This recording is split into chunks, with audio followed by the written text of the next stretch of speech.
Ne, že zase usneš po první minutě, co začneme hrát. Nebo já vydržím až do konce. Tam to hraješ, ty debile, viděla...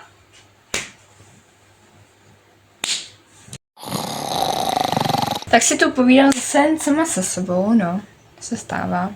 Vole, kam to hraješ? Vždyť ho máš úplně jinde. Musíš doprava, ne doleva. No ty vole, to je zápas, to je hrozný. Vždyť on ani nevidí, kde má ten puk, kam on jede, zase ten debil. Trošku klid, ale jo, je to hokej. Vole, tak co to pískáš do prdele? To měl být uznaný gol, ty kreténe vyjebanej. Co to pískáš? Nepotřebuješ třeba slepeckou hůl, pruhovatý šašku, nebo ty vole, já nevím. To je zbytečný. Jdu, sedíš doma na gauči. No.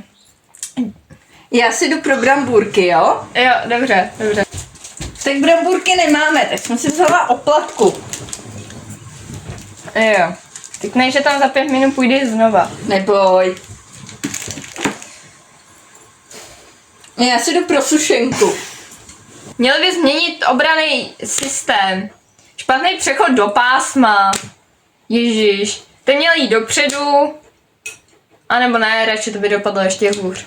A ty jsi nějaká chytrá, ne? Ale to je Pastrňák, ne? Ne, to je červenka. Aha. A kde je Pastrňák? Ten letos nehraje. Já si jen dojdu na záchod, jo? Dobře. Gól! To si děláš ze mě!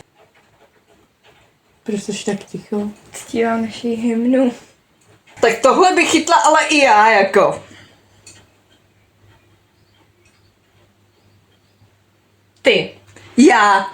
Ty, Ano. která každodenně má problém se zádama, každou chvilku má něco vylámanýho, zlomenýho, přelámanýho a no, prohráváme 1-0, to už nemá cenu, to vypínám. Počkej, teď ještě není konec první třetiny. To je jednou už prohráváme. Ne, gól, hele!